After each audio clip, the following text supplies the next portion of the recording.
Ex service आप इस समय देख रहे हैं कि यहाँ पर प्रोटेस्ट किया जा रहा है। इस समय आप देख पा रहे हैं कि भद्रवा में एक्स सर्विस मैन लीग डोडा जो है उसकी तरफ से, उसकी जानिब से यहाँ पर प्रोटेस्ट भद्रवा में किया जा रहा है और इस प्रोटेस्ट को इस समय लिया जा रहा है एडीसी ऑफिस की तरफ। इस समय हमारे साथ यहाँ पर आप देख रहे हैं कि बड़े शांतिपूर्वक प्रदर्शन यहाँ पर किया गया एक्स सर्विस मैनों की तरफ से। इस समय हमारे साथ बातचीत करने के लिए प्रेसिडेंट मौजूद है और इनसे जानने की कोशिश करेंगे कि आखिरकार किस बात को लेकर प्रोटेस्ट आज यहाँ पर किया जा रहा है। सर आप बताएं कि आखिर क्या मसला क्या है आज। जैसे कि आप को मालूम होगा कि 13 जनवरी की जो लोहड़ी की रात थी, उस दिन हमारे 2 एक्समैन, एक सूबेदार शिव कुमार जी और उनके भाई हौलदार चंद्रशेखर जी, ये लोहड़ी का त्योहार अपने रिश्तेदारों में बांटने के लिए जा रहे थे और बख्शीनगर हॉस्पिटल के पास थे। वहां पर चंद देर के बाद एसएचओ आजाद हुसैन मनास, जो कि एसएचओ बख्शीनगर है, वहां पर उनकी गश्त आई और उन्होंने उनको आवाज दी कि आप कौन हो, यहाँ पर क्या कर रहे हो। सूबेदार साहब ने बोला हम एक्समैन हैं, हम थोड़ी देर में यहाँ से चले जाएंगे। यूं ही उन्होंने एक्समैन का नाम लिया तो उनके एसएचओ के पूरे जिस्म में एक किस्म की करंट लगी। पता नहीं एक्समैनों के खिलाफ उनमें क्या ज्वाला भड़की, क्योंकि हम लोग देश की सेवा में लगे होते हैं। जब हम पूरी जवानी देश की सेवा में और उनकी भी हिफाजत में लगा देते हैं और वहां से हम सोचते हैं कि हम सिविल में जाएंगे, हमारा प्रशासन में हमारी इज्जत होगी, रेस्पेक्ट होगी, मगर वो एसएचओ ना जाने उसके अंदर कौन सा भूत सवार हो गया था। उसको आर्मी से इतनी नफरत और इतनी जलन कैसे हो गई। उसने यहां से उनको उठाया, क्योंकि आपको पता है एसएचओ के साथ 3-4 आदमी साथ में होते हैं, उसके अलावा 3-4 आदमी और मंगाए और उनको वहां से उठाया और अपने बख्शीनगर थाने में ले गया। आपको पता है कि आजकल सीसीटीवी का जमाना है, हर 10 कदम पर सीसी कैमरा लगा मिलेगा, मगर उसकी छात्राई देखो, बारी बारी गार्ड रूम में ले गया और उनको रस्सी के साथ टांगे बांधी गई, एक एक करके बालों को नोचा गया और साख उनकी खोलकर उनके मुंह में ठोंस दी। ये इंसानियत का काम है। इतना मैं कहता हूं कि पाकिस्तान की जो कैदी होगा उसके साथ भी वो कार्रवाई नहीं करेंगे, मगर उनके बाल नोचे गए, उनको यातनाएं दी गई और 3rd डिग्री उनको दी गई और 3 दिन तक उसने थाने में उनको रखा। वो इतना छात्राई से उसने काम किया कि कोर्ट, वो दूसरे दिन आपको पता है कि 24 घंटे के बाद जो भी मुल्ज़िम है उनको कोर्ट में पेश करना पड़ता है, मगर उसने पेश नहीं किया। जब कोर्ट बंद हो गए तो कोई जज साहिबा है, उनके 4:30 बजे के बाद उनके क्वार्टर में ले गए और जज साहिबा ने जब उन एक्समैनों की हालात देखी तो बोला एसएचओ साहब आपने इनके साथ क्या जुल्म किया हुआ है, क्यों इनके मुंह तोड़ा हुआ है, क्यों इनके जिसे इतना मारा हुआ है। तो उसने बोला कि मैं इनको रिमांड पर नहीं दूंगी, आप इनको अम्फला जेल में ले जाओ। मगर उसकी छात्राई फिर देखो, उसको घुमा फिरा के उनको एक्समैनों को फिर दोबारा अपने थाने में ले गया। उनका परिवार बाहर इंतजार करता रहा मगर उनके हवाले नहीं किया। जब तीसरे दिन 15 को परिवार आया और उस दिन उनकी जमानत हो गई, उसके बाद तीसरे दिन के ये जो फोटो मैंने आपको दिखाए 3 दिन के बाद हैं, क्योंकि एसएचओ समझता था कि ये ताजे जख्म अगर दिखाए गए तो उसकी क्या दुर्दशा हो सकती है। उसने ये छेतराई करके तीसरे दिन का ये जख्म है, आपने देखा होगा इन फोटो में क्या क्या इनकी हालात बनाई हुई है। क्या कसूर था इनका, आप ही बोलो क्या कसूर था इनका। हमारी जो लेफ्टिनेंट महोदय, इनसे अपील है कि इनको गवर्नर साहब से, क्योंकि इन्हीं के अंडर यह प्रशासन पुलिस का प्रशासन महकमा आता है और सख्त से सख्त कार्रवाई इनके साथ करनी चाहिए। जब तक अगर ये कार्रवाई इनकी अमल में नहीं लाते हैं तो इसको SHO को सस्पेंड करना चाहिए और जब ये कार्रवाई हो जाती है तो इसको नौकरी से बर्खास्त करना चाहिए, क्योंकि ऐसे लोग पुलिस का नाम बदनाम करते हैं और गलत जगह पर गलत आदमी के साथ हाथोपाई करते हैं। अगर हमारे लोगों की जाति थी तो वो क्यों नहीं उसमें वीडियो में आई, क्योंकि जाति उन लोगों की है। आप ये वीडियो देखना, ये मेरे पास भी वीडियो है कि उन्होंने रात को बोलचाल हुई है, वहां पर कोई हाथोपाई नहीं हुई है, मगर गार्ड रूम में इनके साथ बहुत जुल्म किया गया है। वो हम सहेंगे नहीं। जो लाली इनके आंखों में है ये हमें भी खटखटा रही है, हमें भी इस चीज का दर्द हो रहा है, क्योंकि हमने एक ही जगह नौकरी की हुई है, एक ही जगह पर खाना खाया, एक ही जगह सब कुछ हमने ये किया हुआ है, तो इनकी दर्द हमें दर्द महसूस हो रही है। और जब तक इस SHO को बिल्कुल नौकरी से बर्खास्त नहीं किया जाता, ये यहाँ पर थमने वाली नहीं है ज्वाला। ये पूरे जम्मू कश्मीर तक हो रहे हैं प्रदर्शन, मगर ऑल इंडिया में भी प्रदर्शन हो रहे होंगे। ये जनरल साहब का बयान है। आज आपने भद्रवा में प्रदर्शन किया, बड़ा शांतिपूर्वक प्रदर्शन किया। बिल्कुल शांतिपूर्वक।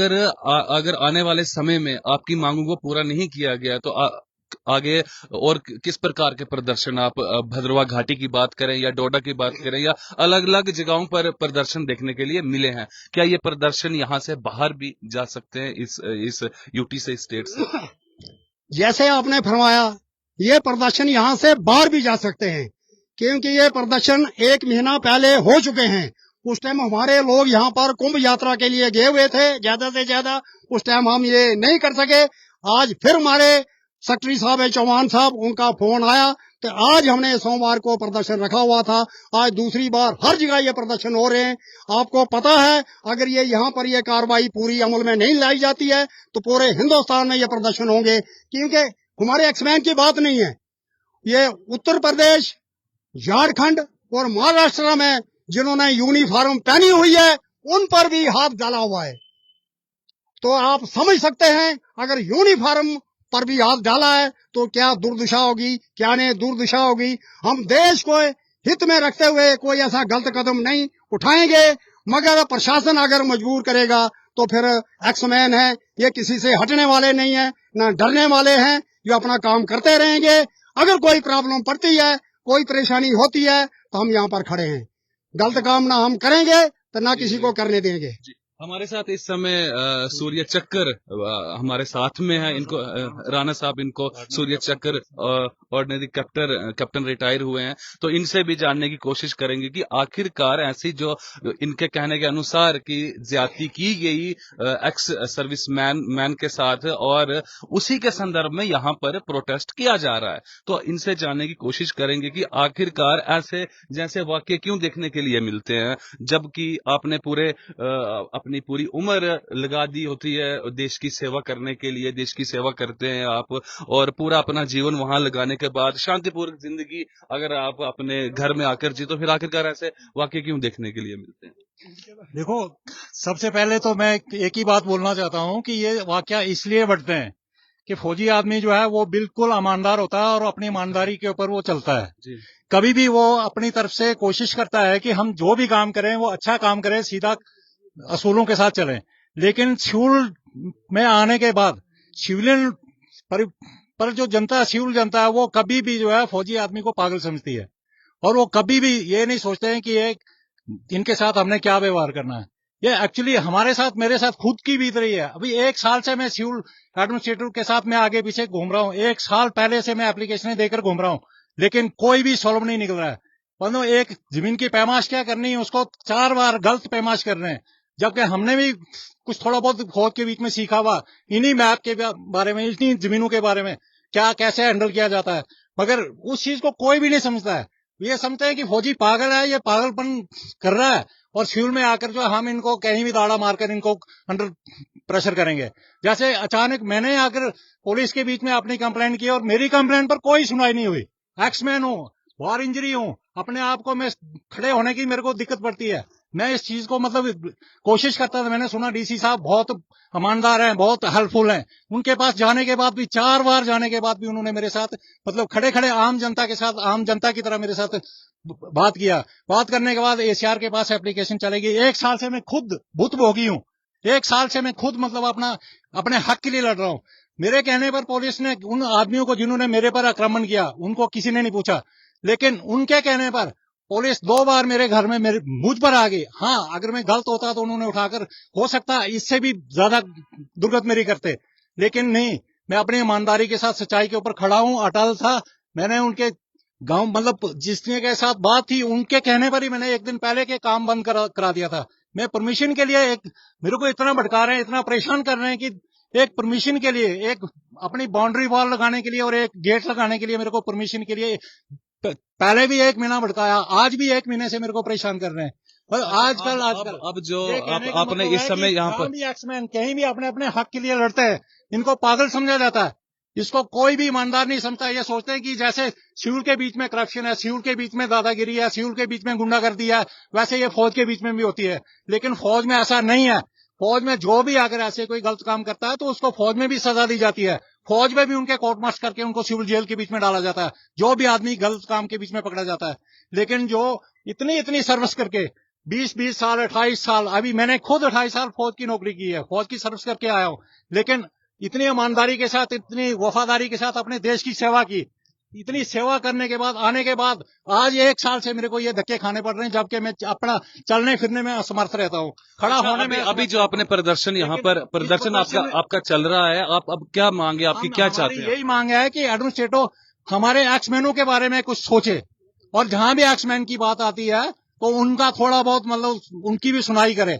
अगर कहीं हो सकता, गलती हर इंसान से होती है, अगर कोई थोड़ा गलत है तो उसको गाइड किया जा सकता, उसको रास्ते पर लाया जा सकता। मगर ये जो दुर्दिशा की है, जैसे इन्होंने पुलिस वालों ने जो ये दिखा रहे हैं, ये फोटो जो दिखा रहे हैं, उठाकर 3 दिन उनको थाने में लेकर उनकी पिटाई किया, उनकी ये दुर्दशा की है। इतनी तो हमारे जो पाकिस्तान के बीच में अभिनंदन पायलट गिरे थे उनकी नहीं हुई थी, जो दिशा इन्होंने ये की है। ये फोटो देखकर मेरे को खुद दुख हुआ, इसलिए मैं खैनी से इधर आया हूं कि अगर पुलिस वालों ने उस दिन मेरी छोटी सी गलती होती, मेरे को उठाकर ले जाते, और मैं अपने हाथों से असमर्थ हूं, मतलब कुछ नहीं कर सकता हूं, और मेरे को भी यही दिशा करते अगर उनके पास का होता तो।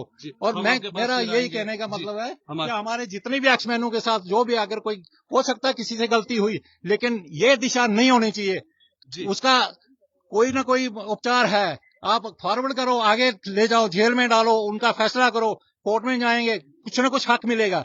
लेकिन ये जो मारधाड़ जो थाने के बीच में लेकर एक देश सेवा करने वाले को इतनी लंबी सर्विस करने के बाद भी आने के बाद वो जो 3 साल 4 साल सर्विस वाला एक पुलिस मैन जाकर उसको पिटाई कर करके उसका ये हाल करने वाला है, ये बहुत बहुत शर्मनाक घटना है। मतलब इसको मैं किस तरीके से बोलूं, मतलब खुद को शर्म आती है कि ये बेल्ट फोर्स के बीच में वो भी हमारे भाई हैं, वो कोई परदेश से नहीं आए, लेकिन उनको इस चीज के बारे में सोचना चाहिए, देखना चाहिए कि भाई ये जब बोल रहा है मैं एक्समैन हूं, तो एक्समैन हूं तो उसकी थोड़ी सी वैल्यू रखनी चाहिए, उसकी कदर करनी चाहिए। ये नहीं मैं बोल रहा हूं कि उसको आप बिल्कुल चेयर के ऊपर बैठा कर रखो, बैठाओ, लेकिन ये मार धाड़ जो ये है, ये गलत है, जो गलत है गलत है।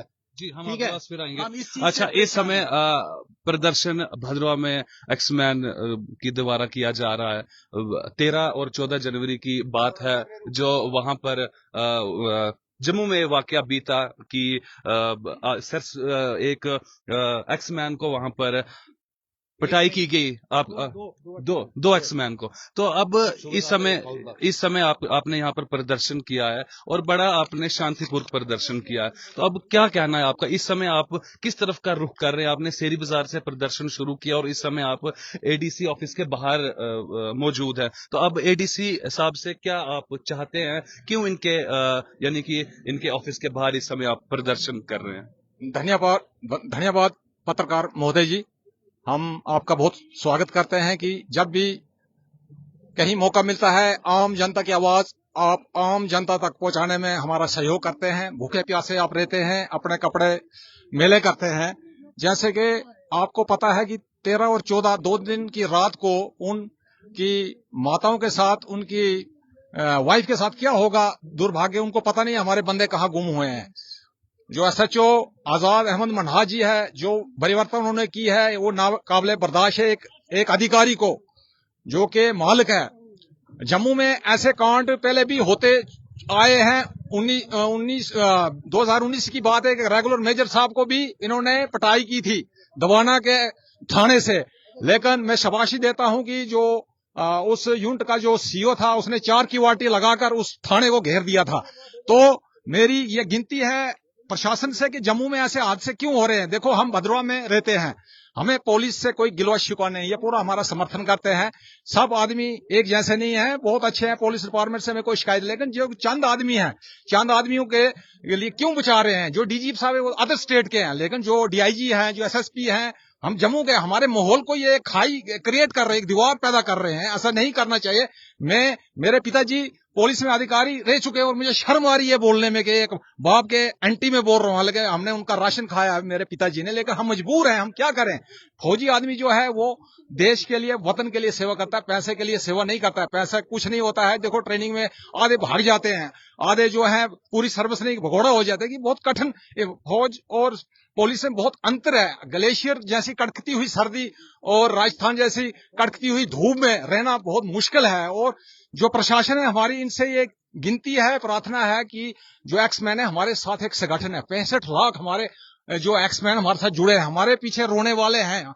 अगर फौजी के साथ ऐसा हो रहा है तो सिविल को ये क्या समझते होंगे। सिविल आदमी तो डरता है, आपस में जाने से डरता है, कैसे जाएंगे, उसको पीट करते। कल ही मैंने वीडियो देखा था कि जो SHO है, जो आजाद साहब हैं, वो ट्रैफिक रूल पूरे अप्लाई कर रहे हैं। अगर रूल के अनुसार चलना हो वो तो हम एक कदम नहीं चल सकते। हाँ, वार्निंग दे दो, उसके पेरेंट्स को बुलाओ, आपके बच्चे ने ये गलती की है, कोई तरीका होता है। हमने भी कमांड की है, हमने भी स्टार्ट, ये राष्ट्रपति रैंक है, JSO को पीटना एक 2nd क्लास गजेट ऑफिसर में आता था। हमारी पावरें कुछ गवर्नमेंट ने छीन ली, तो ये महामहिम राष्ट्रपति जी का भी अभिमान है, एक जिसको राष्ट्रपति रैंक मिला है। एक हवालदार जी हैं जो कि सुरेश कुमार, जो JSO है, जूनियर कमीशन अफसर में आता है, और हवालदार चंद्रशेखर है जो RT के हैं और डोगरा के हैं। और आम जनता बहुत नाराज है। अगर इस पर इन्होंने कोई स्टेप नहीं लिया तो मैं समझता हूं कि ये उग्र रूप ये परिवार जो है दूसरे मूड में आ जाए। एक्समैन क्या, जो उनके परिवार 3 लाख के परिवार है वो रोड पर आ जाएंगे। वो एक बहुत चुनौती होगी मतलब प्रशासन के लिए। मेरी रिक्वेस्ट है, IG साहब से मेरी रिक्वेस्ट है, अमित शाह जी से जो है होम मिनिस्ट्री के अंडर आते हैं उनसे मेरी रिक्वेस्ट है, DGP साहब से उनको सस्पेंड किया जाए, एक निष्पक्ष जांच की जाए, संगठन किया जाए, NI जांच किया जाए, रिटायर्ड जज को बैठाया जाए, जो रिटायर्ड आर्मी अफसर है, पुलिस अफसर है, किसकी गलती है, निष्पक्ष जांच हो। दूध का दूध और पानी का पानी होना चाहिए।